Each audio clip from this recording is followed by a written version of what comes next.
Ushbu videoda men hozir o'rgatadigan mavzularim orqali imtihonga tushadigan ko'pgina qiyin savollarni yodlamasdan turib o'rgansangiz bo'ladi.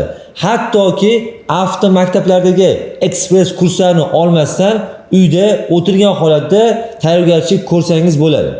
Agarda siz imtihon savollarini yodlab turib, imtihon kirib bir necha safardan beri yiqilayotgan bo'lsangiz, unda ushbu videoni oxirigacha ko'ring. O'zim haqimda qisqacha aytadigan bo'lsam, 11 yillik tajribaga ega o'qituvchiman.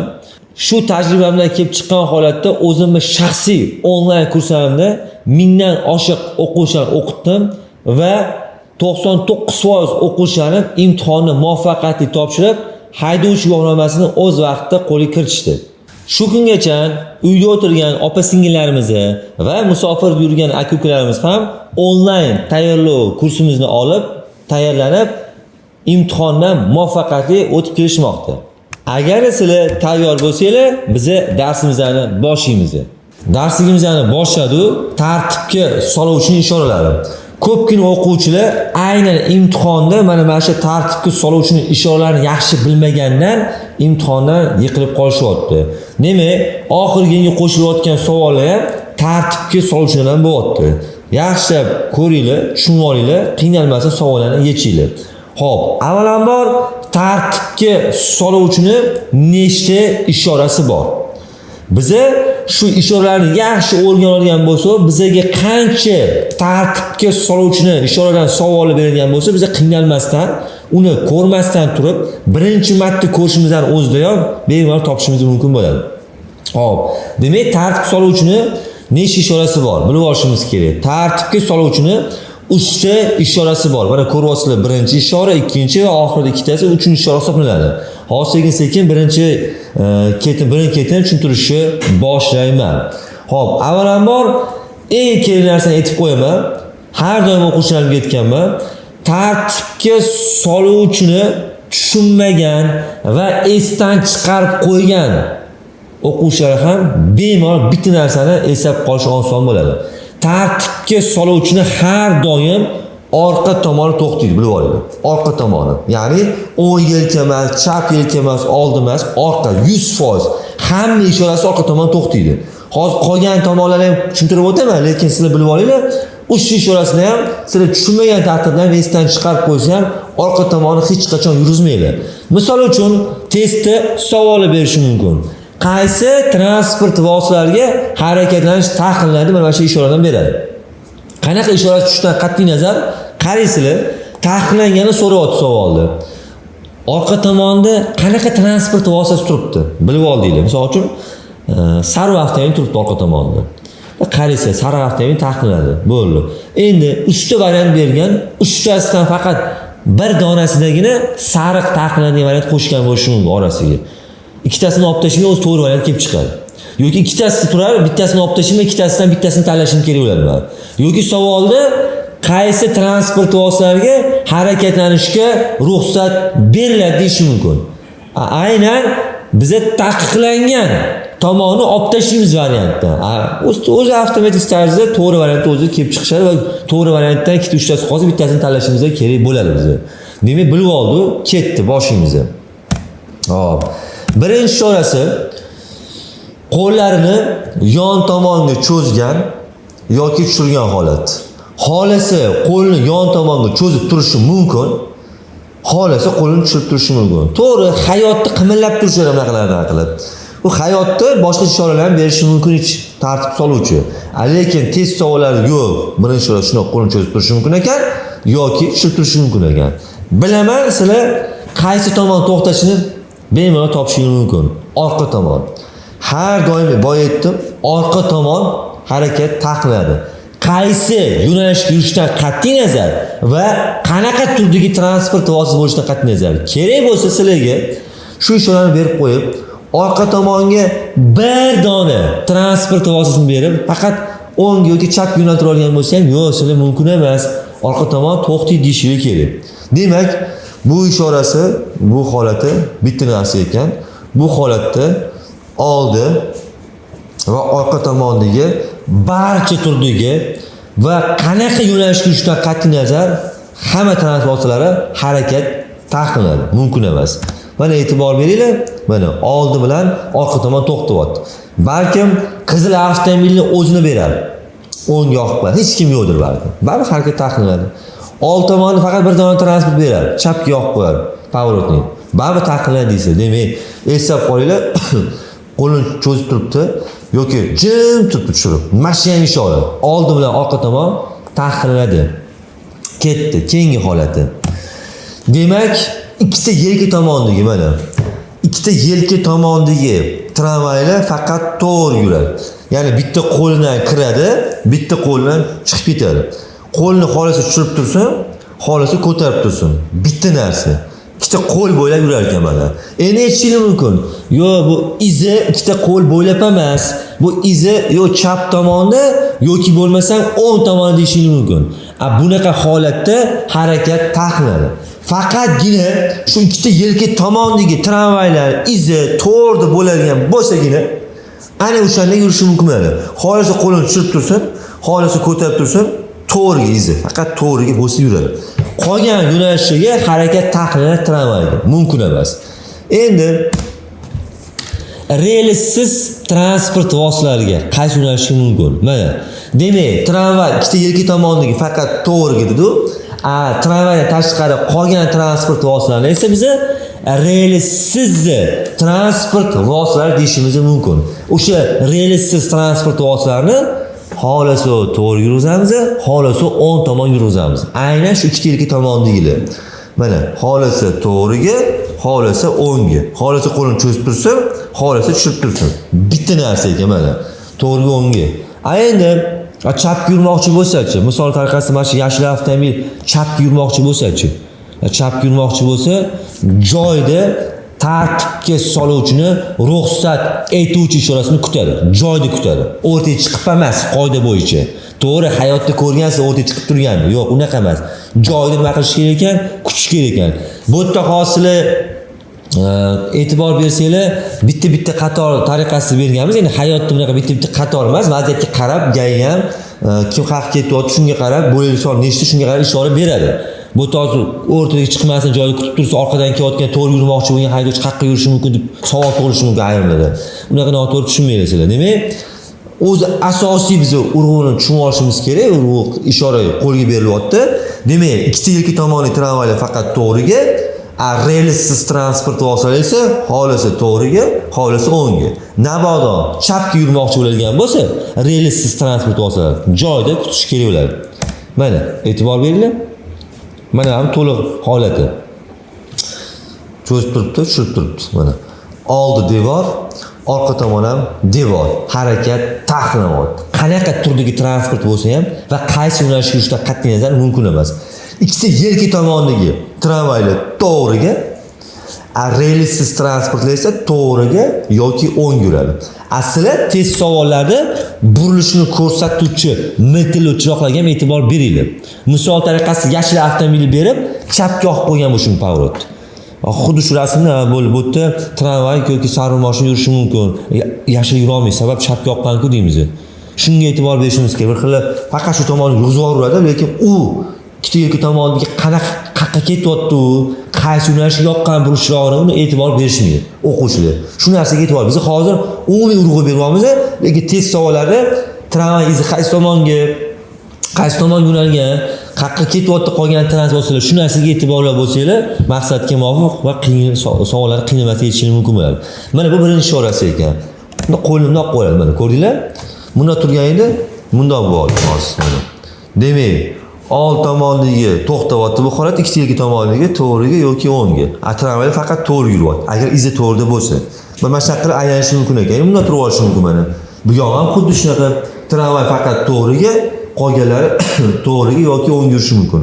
Ayrim o'quvchilar bu yoq tomon boshqacha ishora, bu yoq tomon boshqa ishora deb o'ylaydi. Yo'q, vaholanki ikkita yelka tomon ham qo'lini tushirib tursa ham, cho'zib tursa ham bir xil ishora hisoblanadi.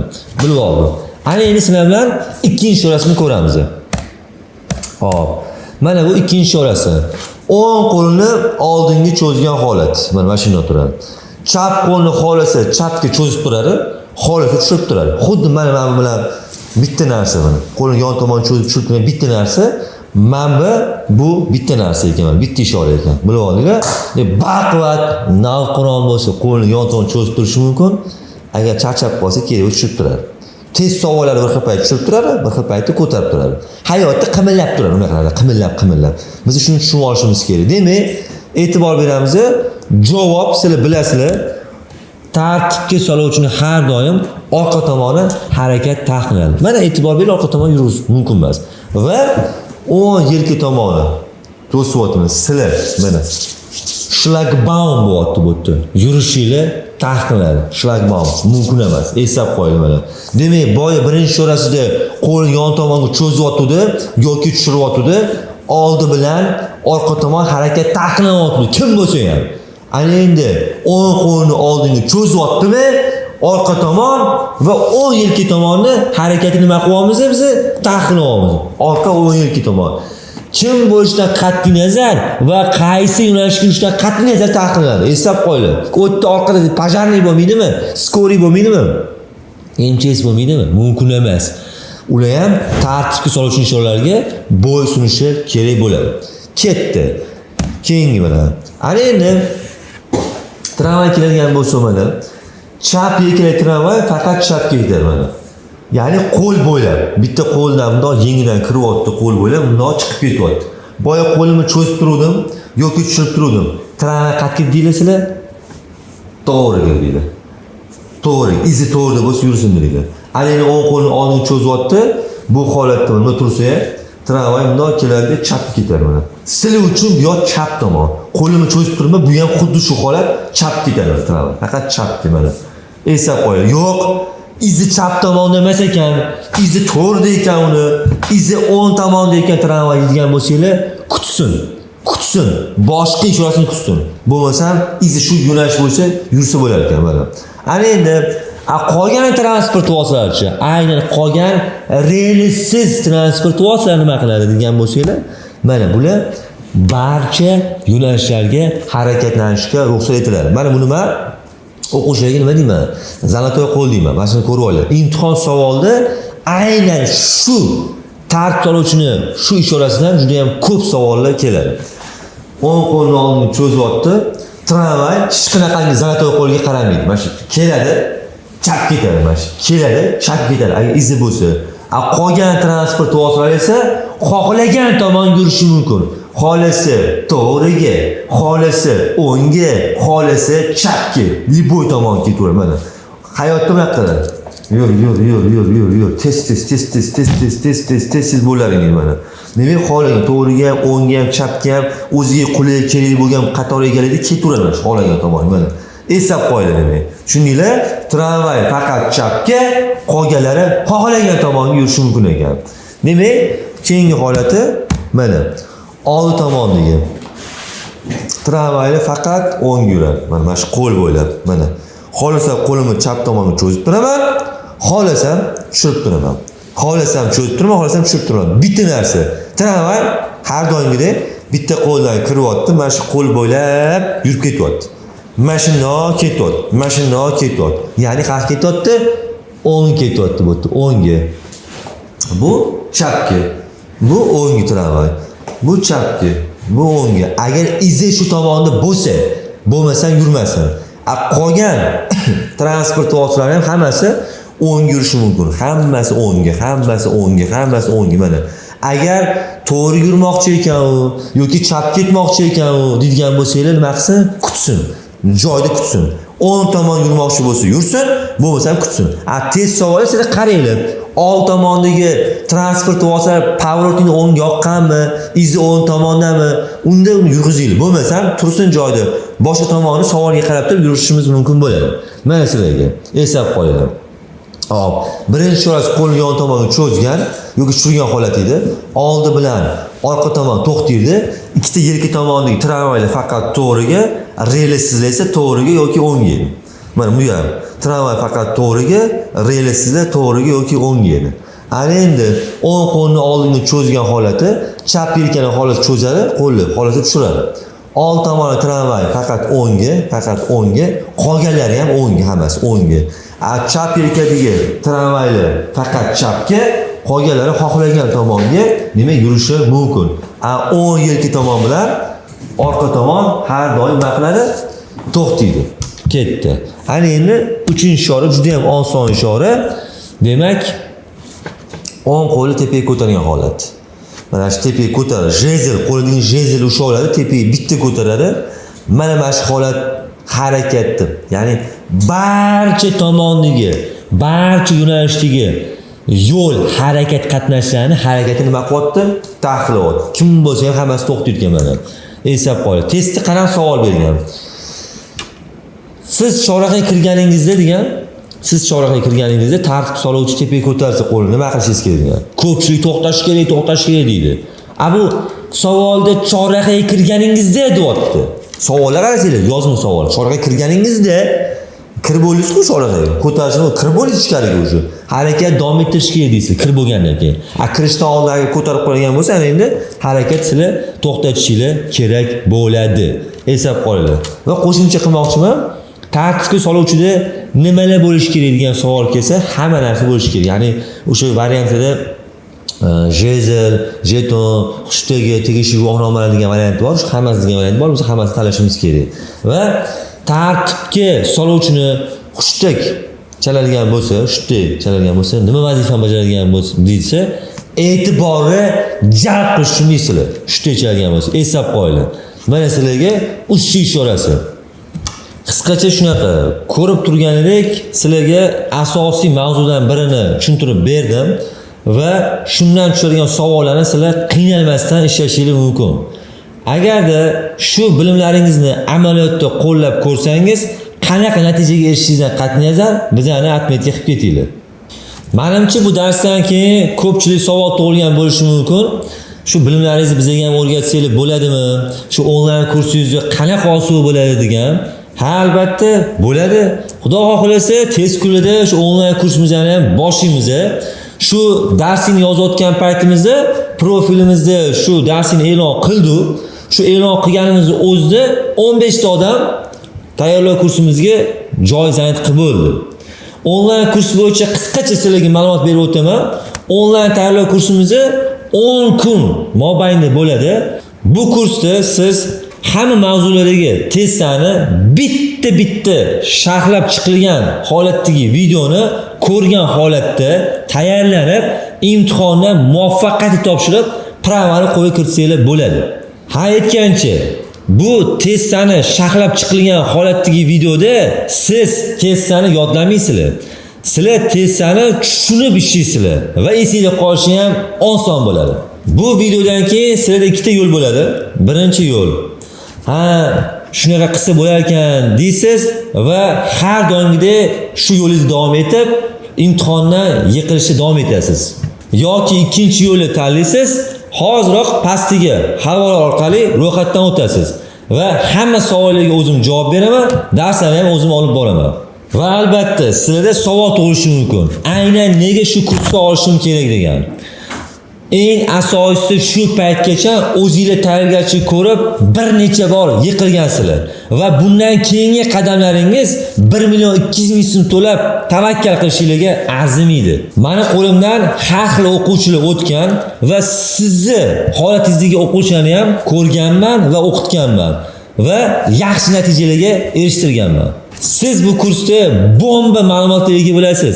Asosiysi sizlarga kursda testdan yodlatmaymiz.